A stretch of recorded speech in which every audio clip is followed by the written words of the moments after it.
ऐसे सुंदर भगवान की झांकी देवताओं ने मिलकर वामन भगवान का स्वागत किया। वामन भगवान के दर्शन कर समस्त देवता गदगद हो गए और उनके चरणों में बने रहने लगे। महाराज ने भगवान को कॉफी दी। बृहस्पति जी ने आकर वामन भगवान को जनेऊ धारण कराया। के स्वामी जगत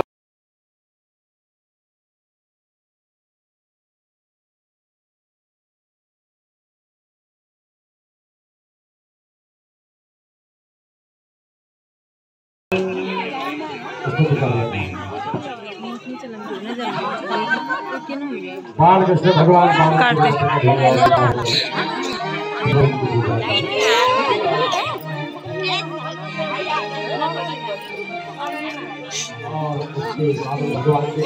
दीक्षा है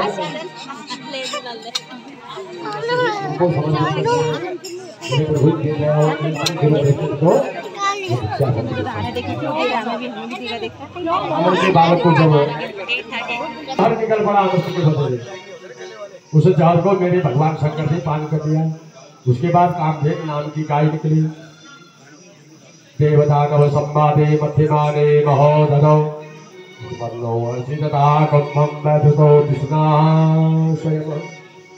मेरे भगवान नारायण ने गाय देवताओं की रक्षा के लिए ऋषियों को दान में देने के लिए गाय के बाद सुंदर जो है उस देवताओं अतिथाओं और दानों को से समुद्र मंथन करवाया। समुद्र मंथन में 14 रत्न निकले महाराज। उसमें से गौ माता भी निकली, हलाहल विष भी निकला, कामधेनु गाय निकली जो गाय देवताओं और ऋषियों को दान में दे दी गई। गाय के बाद सुंदर धनुष निकला, चंद्रमा निकला, कई कई प्रकार की रत्न निकले, कई कई प्रकार की अप्सराएं निकली। लक्ष्मी का प्राकट हुआ जो श्री नारायण की भार्या बन गई। उसी समुद्र मंथन में अमृत का फिर कलश भी निकला नारायण। लक्ष्मी का प्राकट हुआ तो अमृत कलश लेकर धनोत्तरी निकला, ऐसे लोग छोड़ाकर अमृत ले गए। तो भगवान मोहिनी बनकर आए और अमृत जो है सारे देवताओं को पिलाकर दैत्य को प्राप्त कर दिया। तो भगवान शंकर जी उस रूप में उस स्वरूप को देखने आए और देखते ही रह गए। हमारा कहने का तात्पर्य है महाराज,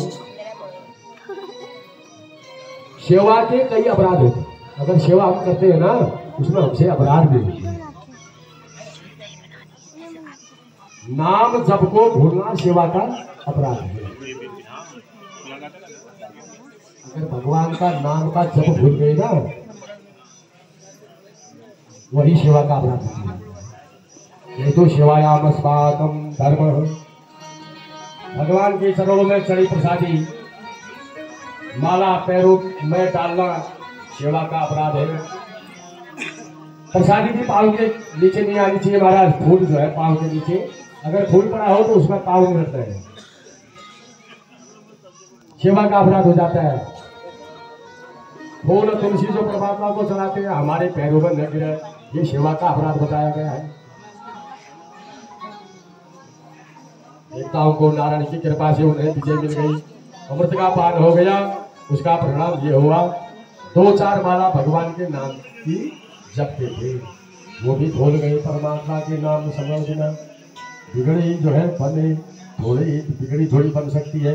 बिगड़ी को बनाना है तो मेरे गोविंद के नाम को जपो, तेरी बन जाएगी गोविंदी गुण गाय से, तेरी बन जाएगी।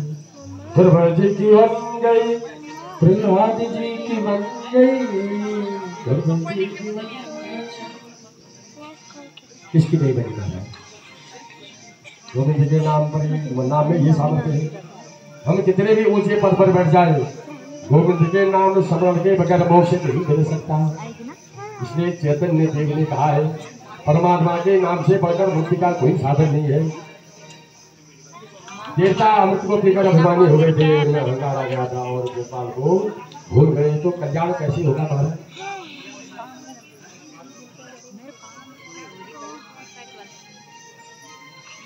प्रहलाद जी के पौत्र थे बलि महाराज, जो दैत्यों के राजा थे। उन्हें बलि महाराज को परम संत कहते हैं। महाराज देखो, दैत्यों के राजा होने पर भी संत है, क्यों? अद्भुत दानी है। या तो पांडवों में ज्येष्ठ पांडव दानवीर का जगह नाम है इतिहास में, और या तो दानवीरों में नाम है थोड़ा जा बलि का है महाराज, साधु होगा सबरा। दैत्य योनि में जन्म लेने को भी परमहंस है। 12 भागवतों में बलि का नाम आता है। राजा बलि का 12 भागवतों में आता है, 12 पुराणों में। बलि महाराज ने अपने गुरु शुक्राचार्य को प्रणाम किया और बोले, गुरु जी, देवताओं से हम परास्त हो गए हैं। गुरुवर ये बताया कि देवताओं ने अमृतपान किया है, इसलिए हम उन्हें मार कभी नहीं सकते, लेकिन क्या करें, राज भी नहीं सकते। गुरु शुक्राचार्य जी ने कहा, राजन, अमृतपान करने वाले देवताओं को यदि परास्त करना है तो 3 बातों का जीवन में अपना लेना। 3 बातों को अपना लेना। सबसे पहले गौ की सेवा करना, गुरु गुरुदेव भगवान की सेवा करना और संतों की सेवा करना। देखिए, कथा में श्रोता बनी महाराज, अगर श्रोता बनेंगे तो हमारा भी ध्यान भटक जाएगा। तो करनी चाहिए। आप यदि 5 बार जो है मंदिर में जावे तो चलेगा।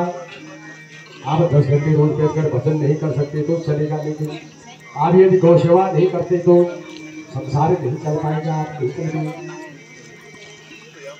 गौ सेवा होनी चाहिए महाराज। गाय के शरीर में 33 करोड़ देवताओं का वास है, ये शास्त्र कहते हैं। गवा मात्र तो हुआ गाँव में संत पृष्ठ गावां पश्चिम बसाम्यम या से देवी सर्वभूतान या देवी च व्रत स्थिता विनरोते सा देवी मम पापम व्यवोहतः। प्रार्थना करते हैं। एक दिन शुक्राचार्य जी ने कहा, बलि स्वर्ग पर चढ़ाई कर दो। शुक्राचार्य जी ने, हे राजन, तुम स्वर्ग में चढ़ाई कर दो, मेरा आशीर्वाद है तुम्हें, तुझे श्री प्राप्त होगी। बलि महाराज ने सेना को साथ देकर स्वर्ग पर चढ़ाई कर दी। स्वर्ग ही नहीं, बलि ने 3 लोगों में अपने तीनों कब्जों को अपने कब्जे में ले लिया। त्रिलोकी के सम्राट बन गए महाराज। बलि महाराज त्रिलोकी के राजा बने। ये इनकी मनस्थिति बन गई थी। देवता मारे झगड़ने लगे। पुत्र जीवन में, अगर पुत्र को जीवन में संकट आ जाए तो सबसे ज्यादा कष्ट होता है माँ बाप को। ऐसा ही देवताओं को जब कष्ट आया, हमारा गुरु बृहस्पति जी को बहुत बड़ा कष्ट हो। देवताओं की माँ का नाम है अदिति। माता अदिति अपने महल में आज उदास बैठी है, शांत बैठी है। भगवान कश्यप ने माता आदित्य से पूछा, हे देवी, तुम क्यों उदास हो, क्या कारण है, क्या बात है? आपका पूजा पाठ तो नित्य चल रहा है, फिर भी आप उदास क्यों हो? क्योंकि जिनको रोज मंदिर में जाने की आदत हो, वे एक भी दिन अगर न जा सके तो उनका मन जो है उदास हो जाता है। इसलिए भगवान कश्यप ने माता आदित्य से पूछा, सब ठीक तो है ना? माता आदित्य बोली, सब प्रकार का आनंद है, कोई कमी नहीं है महाराज। मेरी उदासी का मूल कारण एक ही है, मैं आपको सुनाती हूँ, सुनो। मेरे पुत्र देवताओं के स्वर्ग को राजा बने, उनसे छुड़ा लिया है। देवताओं के स्वर्ग को ही क्या, तीनों लोगों को बलि ने अपने कब्जे में ले लिया है। यही मेरे दुख का कारण है। हे भगवान, मैं अनहित किसी का नहीं करना चाहता, किसी को मारना नहीं चाहती। ऐसा कोई पुत्र मेरे घर में जन्म लेकर आए तो मेरे पुत्र इंद्र के स्वर्गाधीश को वापस उसे दिला देवे। ऐसा कोई बुद्धिमान बालक मेरे घर में जन्म ले गए। अब देखो माता आदित्य कितने बड़े संकट की बात कह रही है महाराज। आज मेरे पुत्र इंद्रादि मारे भटक रहे हैं। भगवान कश्यप ने अपनी पत्नी को समझाया, कहा, हे देवी सुनो, वो देह भौतिको क्या करोगी शरीर से? कश्यप समझा रहे अपनी पत्नी अदिति को, सुनो देवी। वो देह भौतिको गौजात्मा प्रगते पर कश्यप के पतिपुत्राद्य मोहने वही कारण।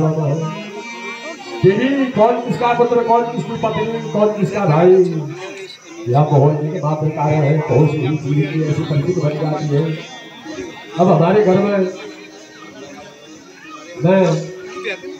हम सब बैठे हैं, सामने सड़क पर दो बच्चे घूम में खेल रहे होते, एक पड़ोसी वो कहता है अगर अपना बच्चा है तो बुला लेता है, अगर दूसरे का बच्चा होगा नहीं बुलाएगा। ये है हमारी सोच।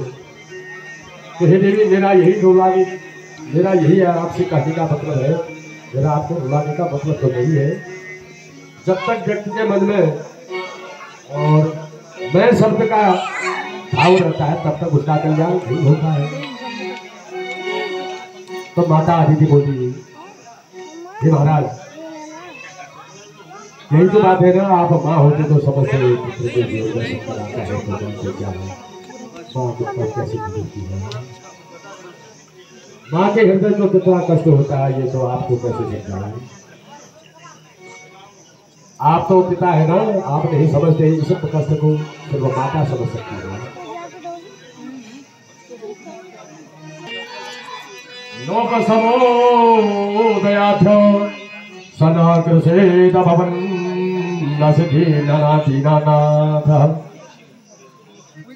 इस स्थिति को तुम नित्य प्रति जाप करोगी तो तुम्हें लगता है भगवान तुम्हारे घर में पुत्र बनकर आएंगे।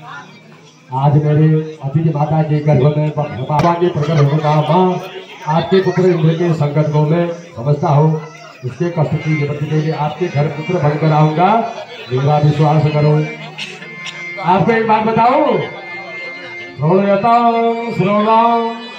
श्रवणम द्वादश्याम मुहूर्ते अभिजित प्रभो सर्वे नक्षत्र तारा चक्र जन्म दक्षिण। ये भादों का महीना कुछ ज्यादा ही बढ़िया है महाराज जन्म के लिए। भादों के महीने में जिसका जन्म होता है बहुत ही बढ़िया होता है। हमारी राजधानी का अवतार इस महीने में हुआ है भादों में। ऐसा कश्यप जी अदिति की अपनी पत्नी अदिति से कह रहे हैं, मेरे कान्हा का अवतार किस महीने में हुआ था? भादों में, अर्धरात्रि में। इसलिए उनको कृष्ण कहा गया, कृष्ण चंद्र कहा गया। चंद्रमा आते हैं ना रात में, तो मेरे ठाकुर जी का जो रात में तो दर्शन करिए बाबा भगवान के। सभी भक्तगण बड़े हृदय भाव से भगवान का स्वागत करेंगे। कुछ न कुछ अपनी भिक्षा रूपी भेंट बाबा जी के चरणों में अर्पित करेंगे। कहते हैं, वामन रूप बनायो धरी ने आज, वामन रूप बनायो, वामन रूप बनायो धरी ने आज, वामन रूप बनायो, वामन रूप बनायो धरी ने आज, वामन रूप बनायो, वामन रूप बनायो प्रभु ने आज, वामन रूप बनायो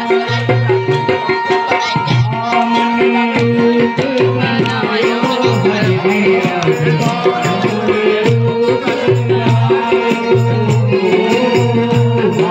रूप बनायो हरि ने आज, वामन रूप बनायो,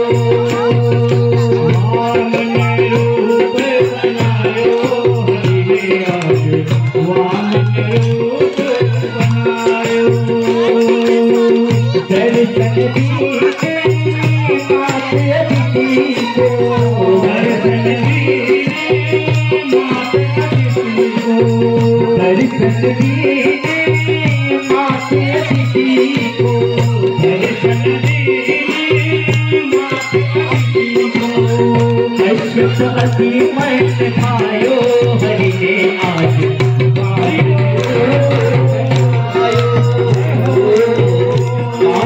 रूप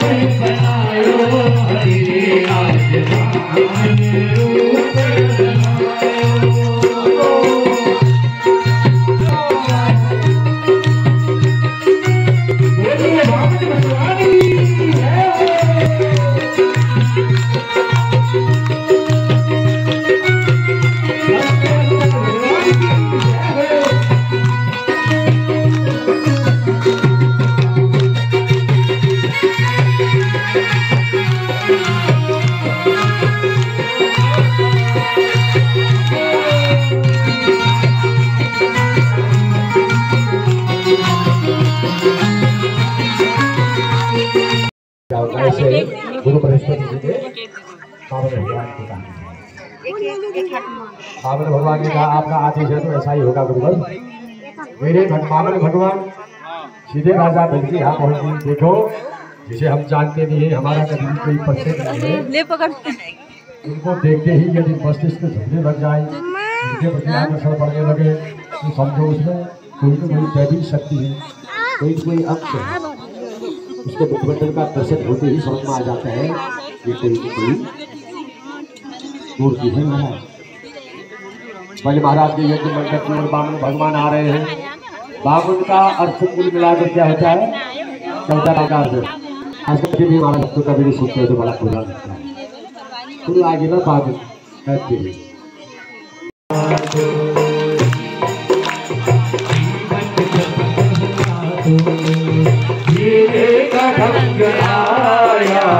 जीवन खत्म हुआ,